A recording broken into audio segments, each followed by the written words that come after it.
काही तरुणांनी हिंदू समाजातील अल्पवयीन मुली आणि तरुणींना प्रेमाच्या जाळ्यात अडकवल्याचा संशय व्यक्त होतोय। लव्ह जिहादचा हा प्रकार असावा या संशयावरून इचलकरंजीतील साखरपे हॉस्पिटल जवळील पोवारमाळ परिसरात आज तणावाचं वातावरण निर्माण झालं होतं। याबाबतची माहिती पसरली आणि नागरिकांची गर्दी वाढली। त्यामुळे शिवाजीनगर पोलिसांनी मोठा पोलीस बंदोबस्त तैनात केलाय।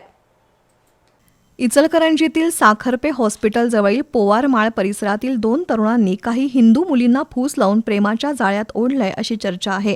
त्यातून संतप्त नागरिक एकत्र आले आणि त्या संशयित तरुणांना मारहाण झाल्याची चर्चा आहे। लव्ह जिहादचा प्रकार घडल्याबद्दल चर्चा वाढत गेली आणि पोवारमाळ परिसरात नागरिकांची गर्दी वाढली। त्यामुळे कोणताही अनुचित प्रकार घडू नये यासाठी शिवाजीनगर पोलिसांनी धाव घेत जमावाला शांत केलं। तसंच साखरपे हॉस्पिटल परिसरासह इचलकरंजीतील संवेदनशील भागात अतिरिक्त पोलीस बंदोबस्त तैनात केलाय। दरम्यान हिंदुत्ववादी संघटनांच्या शिष्टमंडळानं पोलीस उपाधीक्षक विक्रांत गायकवाड, पोलीस निरीक्षक शरद मेमाणे यांची भेट घेऊन त्या तरुणांवर कठोर कारवाई करण्याची मागणी केली।